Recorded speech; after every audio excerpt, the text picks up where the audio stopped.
حضرت امام زین العابدین علیہ السلام، امام سجاد علیہ السلام اور زین العابدین علیہ السلام کے نام سے مشہور مسلمانوں کے چوتھے امام اور حضرت امام حسین علیہ السلام کے فرزند ہیں۔ آپ 35 سال امامت کے عہدے پر فائز رہے۔ امام سجاد علیہ السلام واقعہ کربلا میں حاضر تھے لیکن بیماری کی وجہ سے جنگ میں حصہ نہیں لے سکے۔ امام حسین علیہ السلام کی شہادت کے بعد عمر ابن سعد کے سپاہی آپ کو اسیران کربلا کے ساتھ کوفہ اور شام لے گئے۔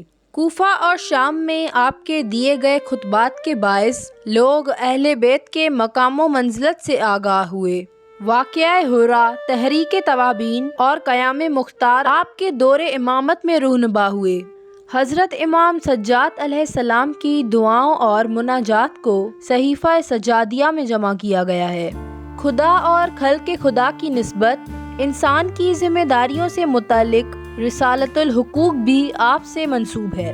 آپ تمام دیکھنے اور سننے والوں کو السلام علیکم۔ ناظرین، شیعہ احادیث کے مطابق حضرت امام سجاد علیہ السلام کو ولید بن عبد الملک کے حکم سے مصدوم کر کے شہید کیا گیا۔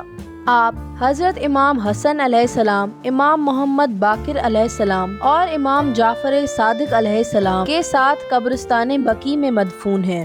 حضرت امام سجاد علیہ السلام کی کنیت ابو الحسن، ابو الحسین، ابو محمد، ابو القاسم اور ابو عبداللہ ذکر کی گئی ہے اور آپ کے القاب میں زین العابدین، سید الساجدین، سجاد، علوی، مدنی، کرشی اور علی اکبر شامل ہیں۔ امام سجاد علیہ السلام اپنے زمانے میں علی الخیر، علی الاصغر اور علی العابد کے نام سے مشہور تھے۔ امام سجاد علیہ السلام کی تاریخ شہادت کا دقیق علم نہیں، اس بنا پر بعض نے 95 ہجری اور بعض نے 94 ہجری ذکر کی ہے۔ آپ کی شہادت کے دن کے بارے میں بھی اختلاف ہے۔ من جملہ بروز ہفتہ 12 محرم یا 25 محرم کو آپ کی شہادت کا دن قرار دیا گیا ہے۔ اسی طرح 18 محرم، 19 محرم اور 22 محرم بھی بعض منابع میں دیکھا جا سکتا ہے۔ امام سجاد علیہ السلام کی شہادت ولید بن عبد الملک کے حکم پر مسموم کرنے کے ذریعے واقع ہوئی اور آپ کو قبرستان بقیع میں امام حسن علیہ السلام، امام محمد باقر علیہ السلام اور امام جعفر صادق علیہ السلام کے ساتھ سپرد خاک کیا گیا۔ عاشوراء 61 ہجری کو امام حسین علیہ السلام کی شہادت کے ساتھ ہی امام سجاد علیہ السلام کی امامت کا آغاز ہوا تھا اور آپ کا دور امامت سن 94 یا 95 ہجری تک جاری رہا۔ امام سجاد علیہ السلام اپنے والد امام حسین علیہ السلام کے جانشین ہیں۔ علاوہ زین رسول اللہ صلی اللہ علیہ وآلہ وسلم سے متعدد احادیث منقور ہیں جس میں 12 ائمہ علیہ السلام کے اسما گرامی ذکر ہوئے ہیں، اور یہ احادیث امام علی علیہ السلام، ابن حسین علیہ السلام یعنی زین العابدین علیہ السلام سمیت تمام ائمہ علیہ السلام کی امامت و خلافت و ولایت کی تائید کرتی ہے۔ حضرت امام سجاد علیہ السلام کی دور امامت کے وقت حکومت کے عہدوں پر فائز رہنے والوں کے نام یزید بن معاویہ 61 ہجری سے 64 ہجری تک، عبداللہ بن زبیر 61 ہجری سے 73 ہجری تک، معاویہ بن یزید، مروان بن حکم، عبد الملک بن مروان 65 ہجری سے 86 ہجری تک، ولید بن عبد الملک 86 ہجری سے 96 ہجری تک۔ مالک بن انس سے مروی ہے کہ امام علی علیہ السلام ابن الحسین یعنی امام زین العابدین علیہ السلام دن رات میں 1000 رکعت نماز بچا لاتے تھے حتیٰ کہ دنیا سے رخصت ہوئے، چنانچہ آپ کو امام زین العابدین علیہ السلام کہا جاتا ہے۔ ابن عبد ربہ لکھتا ہے، علی بن حسین جب نماز کے لیے تیاری کرتے تو ایک لرزہ آپ کے وجود پر طاری ہو جاتا۔ آپ سے سبب پوچھا گیا تو آپ نے فرمایا، وائے ہو تم پر، کیا تم جانتے ہو کہ میں اب کس ذات کے سامنے جا کر کھڑا ہونے والا ہوں، کس کے ساتھ راز و نیازی کرنے جا رہا ہوں؟ مالک بن انس سے مروی ہے، حضرت امام علی ابن حسین نے احرام باندھا اور لبیک اللہم لبیک پڑھا تو آپ پر گشی طاری ہوئی اور گھوڑے کی زین سے فرش زمین پر آ گئے۔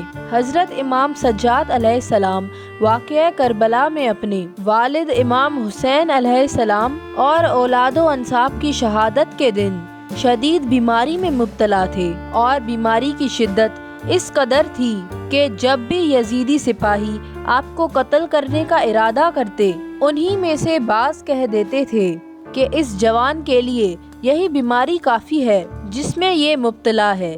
عاشوراء 61 ہجری کے بعد جب لشکر یزید نے اہل بیت کو اسیر کر کے کوفہ منتقل کیا تو ان میں سے حضرت بی بی زینب سلام اللہ علیہا کے علاوہ امام سجاد علیہ السلام نے بھی اپنے خطبوں کے ذریعے حقائق واضح کیے اور حالات کی تشریح کی اور اپنا تعارف کرواتے ہوئے یزید کے گارندوں کے جرائم کو آشکار کر دیا اور اہل کوفہ پر ملامت کی۔ امام سجاد علیہ السلام نے کوفیوں سے خطاب کرنے کے بعد ابن زیاد کی مجلس میں بھی موقع پا کر چند مختصر جملوں کے ذریعے اس مجلس کے حاضرین کو متاثر کیا۔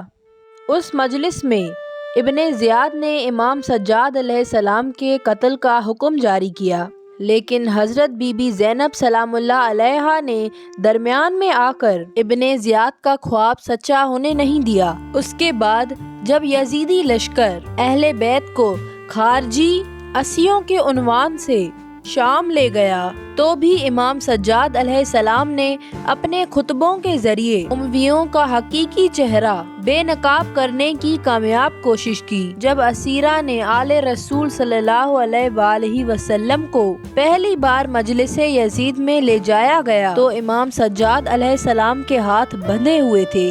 امام سجاد علیہ السلام نے یزید سے مخاطب ہو کر فرمایا، تجھے خدا کی قسم دلاتا ہوں، تو کیا سمجھتا ہے کہ اگر رسول اللہ صلی اللہ علیہ وآلہ وسلم ہمیں اس حال میں دیکھیں؟ یزید نے حکم دیا کہ اسیروں کے ہاتھ پاؤں سے رسیاں کھول دیے جائیں۔ حضرت امام سجاد علیہ السلام واقعہ کربلا کے بعد 34 سال بقید حیات رہے۔ اس دوران آپ نے شہدائے کربلا کی یاد تازہ کرنے کی ہر کوشش کی۔ پانی پیتے وقت والد کو یاد کرتے تھے، امام حسین علیہ السلام کے مصائب پر گریہ کرتے اور آنسو بہاتے تھے۔ ایک روایت کے ضمن میں امام جعفر صادق علیہ السلام سے منقول ہے کہ امام سجاد علیہ السلام نے تقریباً 40 سال کے لیے اپنے والد کے لیے گریہ کیا، جبکہ دونوں روزہ رکھتے اور راتوں کو عبادت میں مصروف رہتے۔ افطار کے وقت جب آپ کا خادم کھانا اور پانی لا کر عرض کرتا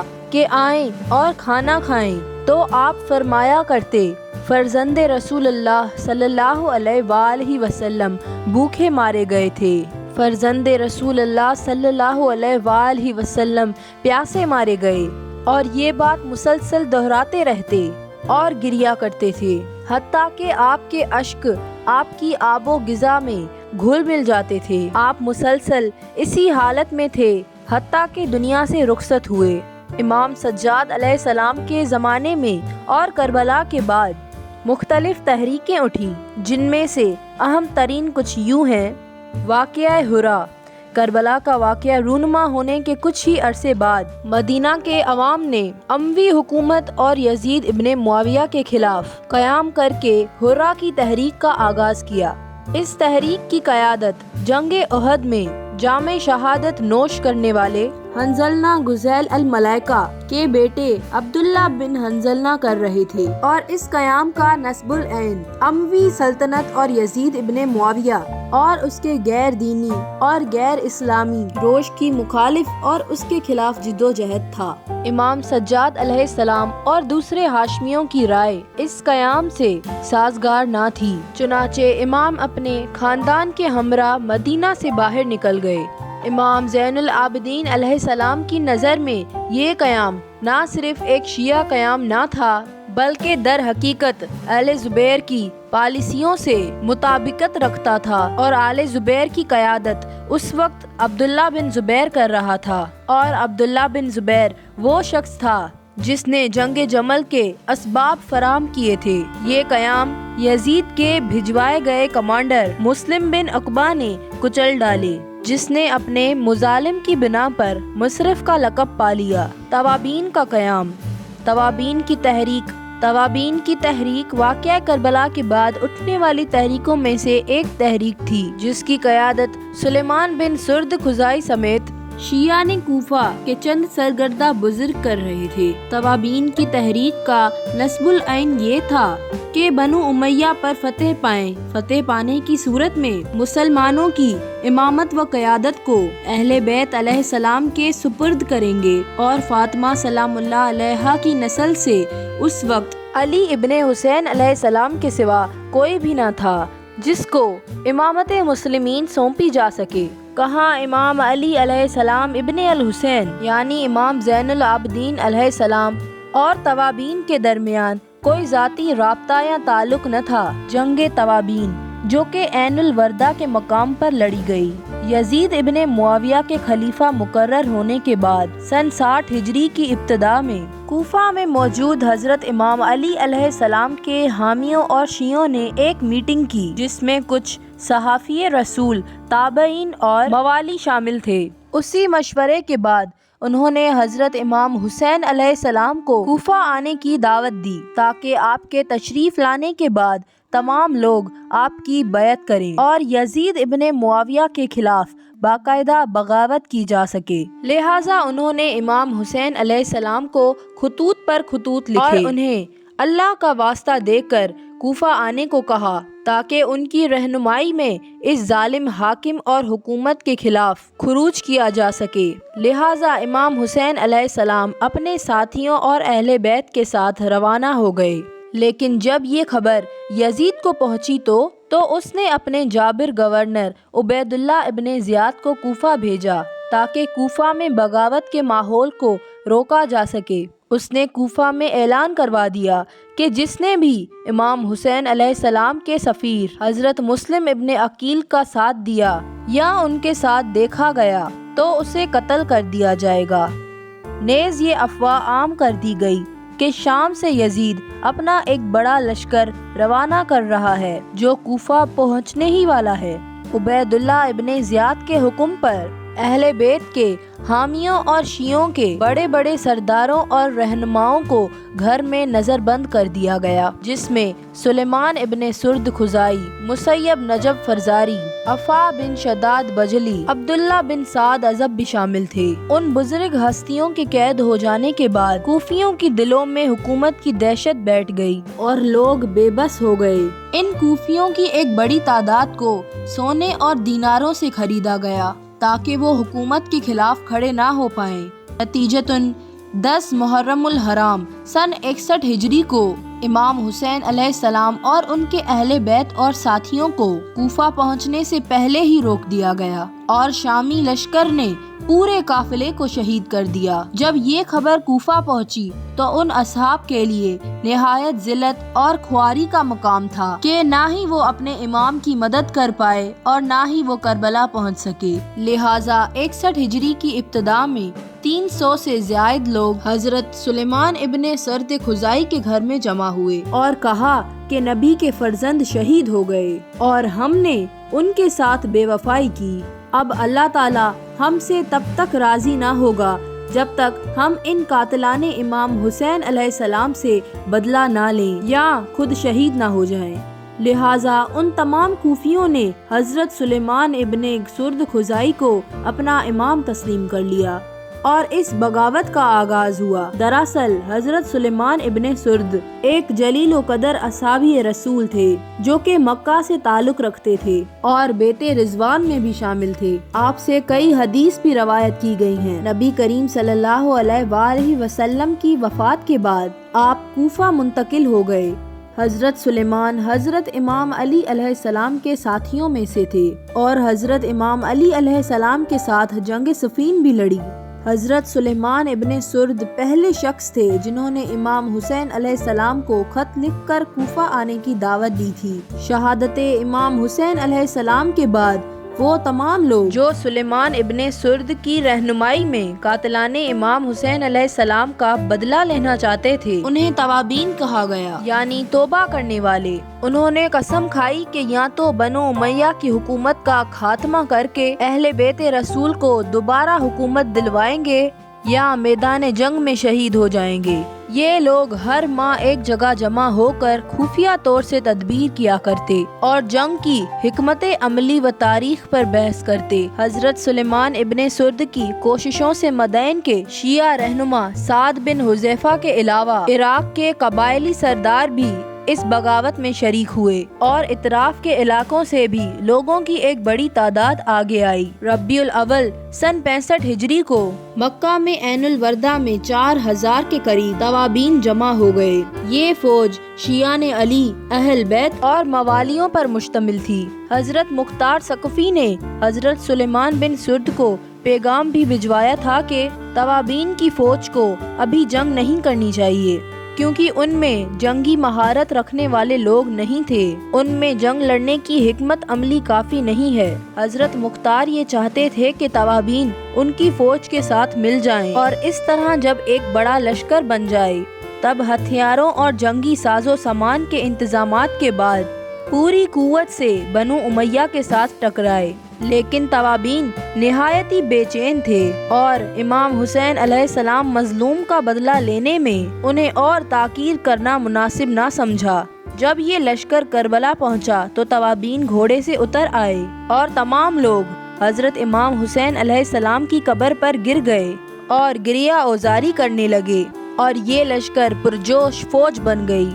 تاریخ طبری کے مطابق تاریخ میں حضرت سلیمان بن سرد کہتے ہیں، خدایا تو گواہ رہنا، ہم حسین علیہ السلام کے ماننے والے، ان کی راہ پر چلنے والے اور ان کے قاتلوں کے دشمن ہیں۔ اس پورے لشکر نے نہر فرات سے غسل کیا اور کفن باندھا۔ 25 جمادی الاول کو مکہ میں عین الوردہ پر دونوں لشکر کا ٹکراؤ ہوا۔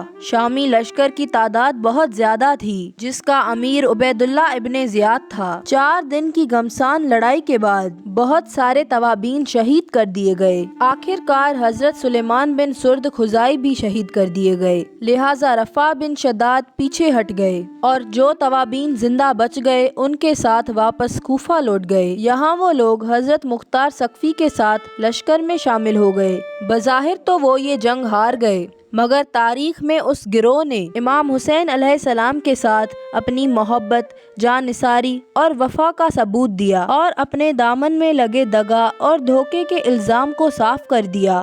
مختار کا قیام، مختار بن ابی عبیدہ ثقفی کا قیام یزید اور اموی کی حکمرانی کے خلاف واقعہ عاشورہ کے بعد تیسری بڑی تحریک کا نام ہے، جو واقعہ ہرا اور قیام توابین کے بعد شروع ہوئی۔ اس تحریک کے امام سجاد علیہ السلام کے تعلق کے بارے میں بعض ابہامات پائے جاتے ہیں۔ یہ تعلق نہ صرف سیاسی افکارات کے الفاظ سے بلکہ محمد بن حنفیہ کی پیروی کے حوالے سے اعتقادی لحاظ سے بھی مہم اور اس کے بارے میں کوئی یقینی موقف اپنانا مشکل ہے۔ روایت ہے کہ جب مختار نے کوفہ کے بعض شیعان اہل بیت علیہ السلام کی حمایت حاصل کرنے کے بعد میں امام سجاد علیہ السلام کے ساتھ رابطہ کیا، مگر امام سجاد علیہ السلام نے خیر مقدم نہیں کیا۔ خاندان نبوت کے اس چشم و چراغ نے ساری زندگی سنت نبوی اور حضرات صحابہ کرام پر چل کر بالآخر دائے اجل کو لبیک کہا۔ ان کے سن وفات کے بارے میں اختلاف ہے اور 100 ہجری کے مختلف اقوال منقور ہیں، مگر صحیح قول کے مطابق حضرت زین العابدین علیہ السلام بروز منگل 14 ربیع الاول 94 ہجری میں دار فانی سے دار بقا کی طرف کوچ کر گئے۔ جنت بقی میں جنازہ پڑھا گیا اور وہیں پر مدفون ہو گئے۔ آپ کی شہادت اموی حاکم ولید بن عبد الملک کے زہر دینے سے ہوئی۔ تو دوستوں، آپ کو یہ ویڈیو کیسی لگی؟ کامنٹ کر کے ضرور بتائیے گا۔ تب تک اپنا اور اپنے پیاروں کا خیال رکھیے گا۔ اللہ حافظ۔